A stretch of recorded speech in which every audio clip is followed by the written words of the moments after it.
നിങ്ങൾ വീട്ടുജോലിക്ക് ആരെങ്കിലും ഒരു വേലക്കാരന് ആവശ്യമുണ്ടെന്ന് നിങ്ങൾക്ക് തോന്നുന്നുണ്ടെങ്കിൽ ഫഇന്ന ഖൈറ മൻ ഇസ്തഅജറതൽ ഖവിയ്യുൽ അമീൻ, വളരെ സത്യസന്ധനും ആരോഗ്യമുള്ളൊരു മനുഷ്യനുമാണെങ്കിൽ ആ മനുഷ്യനല്ലേ നമുക്ക് ഏറ്റവും നല്ലത് വീട്ടിലൊരു ജോലിക്ക് വെക്കാൻ. ആരോഗ്യം വേണം, പണിയെടുക്കണ്ടേ, ആരോഗ്യം വേണം. പക്ഷേ അതിലുപരി എന്ത് വേണം? അൽ അമീൻ, സത്യസന്ധനായിരിക്കണം.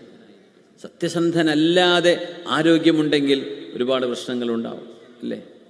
ഒരുപാട് പ്രശ്നങ്ങളുണ്ടാവും, ഒരുപാട് പ്രശ്നം. പ്രത്യേകിച്ച് വീടുകളിൽ ജോലി ചെയ്യുന്ന, അറബി വീടുകളിൽ ജോലി ചെയ്യുന്ന ആളുകൾ, ഡ്രൈവറായിട്ടോ അല്ലാതെയൊക്കെ ജോലി ചെയ്യുന്ന ആളുകൾക്കൊക്കെ ഒരുപാട്, എല്ലാവർക്കും നല്ല തിന്മകളുടെ സാഹചര്യം അവരുടെ മുമ്പിൽ വളരെ കൂടുതലാണ്, വളരെ കൂടുതലാണ്. അള്ളാഹുവിനെ ഭയപ്പെടുന്ന ഒരു ഖൽബില്ലെങ്കിൽ തെറ്റുകളിലേക്ക് ഇങ്ങനെ പോയിക്കൊണ്ടിരിക്കും, ഒന്ന് കഴിഞ്ഞാൽ ഒന്ന്, അങ്ങനെ തിന്മകളിലേക്ക് പോകാനുള്ള സാഹചര്യം വളരെ കൂടുതലാണ്.